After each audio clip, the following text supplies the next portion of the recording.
আমি একদিন চিৎকার করে বিধানসভা বন্ধ করে দিয়েছিলাম। আমি বলেছিলাম হয় দিলীপ ঘোষ বলবে না হলে কেউ বলবে না, অনেকে সাক্ষী আছে। এটা করতে হয়েছিল আমাকে, আজকে কিন্তু চিৎকার করতে হয় না। বলেন আমরা শুনি, এটা আমরা শিখি, এটাই গণতন্ত্র, এটা আমাদের কাছ থেকে শিখতে হবে। রাজ্য বিধানসভার বাজেট অধিবেশনের দ্বিতীয় পর্বে পঞ্চায়েত দপ্তর নিয়ে একগুচ্ছ বার্তা দিলেন পঞ্চায়েত মন্ত্রী দিলীপ ঘোষ। পঞ্চায়েত ব্যবস্থার জন্য বরাদ্দ প্রায় 51,000 কোটি টাকার সঠিক বিন্যাস নিশ্চিত করে সাধারণ মানুষের স্বার্থ সুরক্ষার কথা তুলে ধরেন তিনি। বাজেট আলোচনায় অটল বিহারী বাজপেয়ীর নীতি স্মরণ করিয়ে মন্ত্রী বলেন, অটলজি বলতেন বিরোধীদের নিজের ঘরের উঠোনে জায়গা দিতে হয়, যাতে ভুল হলে তারা তা ধরিয়ে দিতে পারে। আমরা শুধু এটি মুখে বলিনি, বাস্তবে করেও দেখিয়েছি। মাননীয় অটলজি বলতেন যে বিরোধীদের নিজের উঠোনে ঘর বানিয়ে দিতে হয়, যাতে আপনি ভুল করলে সে ধরিয়ে দিতে পারে। এটা বলা নয়, এটা আমরা করে দেখিয়েছি। 2018 এবং 2023 সালের পঞ্চায়েত নির্বাচনের অপ্রীতিকর অভিজ্ঞতার কথা মনে করিয়ে দিয়ে তিনি স্পষ্ট জানান, অনুপস্থিত বা নিষ্ক্রিয় প্রতিনিধিদের আর রেয়াত করা হবে না। চক্রান্ত করে জেতা পঞ্চায়েত অচল রাখার চেষ্টার বিরুদ্ধে কড়া বার্তা দিয়ে মন্ত্রী বলেন, জনপ্রতিনিধিদের হয় সঠিক পরিষেবা দিতে হবে, নয়তো পদত্যাগ করতে হবে। যারা কাজ না করে অনুপস্থিত থাকবেন বা ইস্তফা দেবেন না, প্রয়োজনে পুলিশ দিয়ে কোমরে দড়ি বেঁধে এনে সই করানো হবে।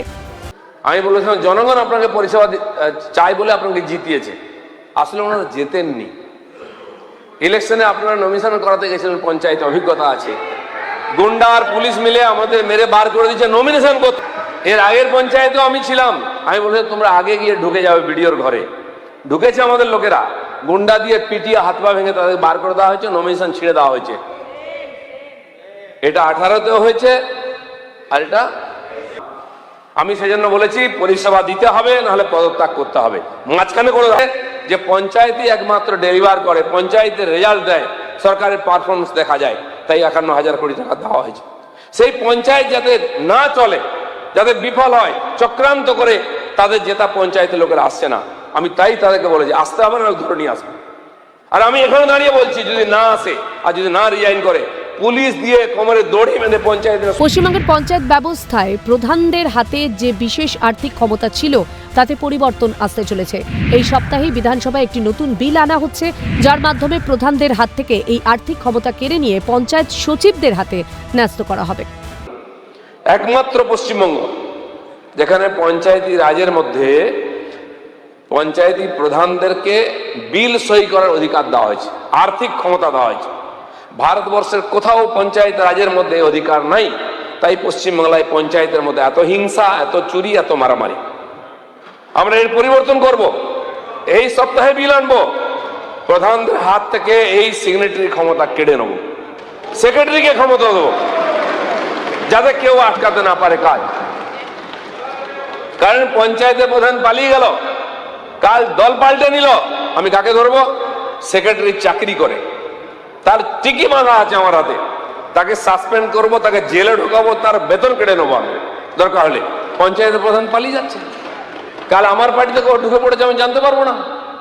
জনগণকে ধোকা দেওয়ার কোনো চেষ্টা সফল হতে দেবো না।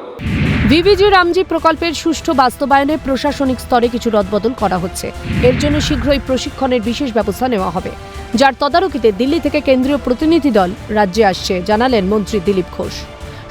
জি রামজি যে নতুন প্রকল্প এসেছে, তাতে কিছু আইনের পরিবর্তন হয়েছে।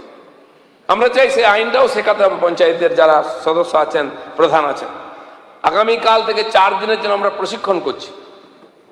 দিল্লি থেকে টিম আসছে, সেক্রেটারি আসতে চান, মিনিস্টার আসতে চান, শিবরাজজি।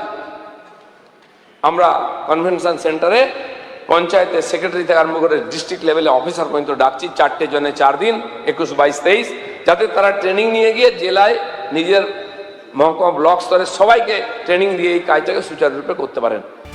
শুধু রাজনীতি নয়, সাধারণ মানুষের পরিষেবা মূল অগ্রাধিকার। বিধানসভার বাজেট অধিবেশনে মন্ত্রী দিলীপ ঘোষের বক্তব্যে সেই বার্তাই স্পষ্ট। একদিকে পঞ্চায়েত প্রধানদের আর্থিক ক্ষমতা কেড়ে সচিবদের হাতে দেওয়া এবং পুলিশি হুঁশিয়ারি দিয়ে স্বচ্ছতা আনার চেষ্টা। এখন দেখার আগামী দিনে এই বিল পাশ হলে গ্রামীণ রাজনীতির সমীকরণ কোন দিকে মোড় নেয়। ক্যামেরায় জ্যাকি সিং এর সঙ্গে সুদীপ্ত পালের রিপোর্ট, ক্যালকাটা নিউজ।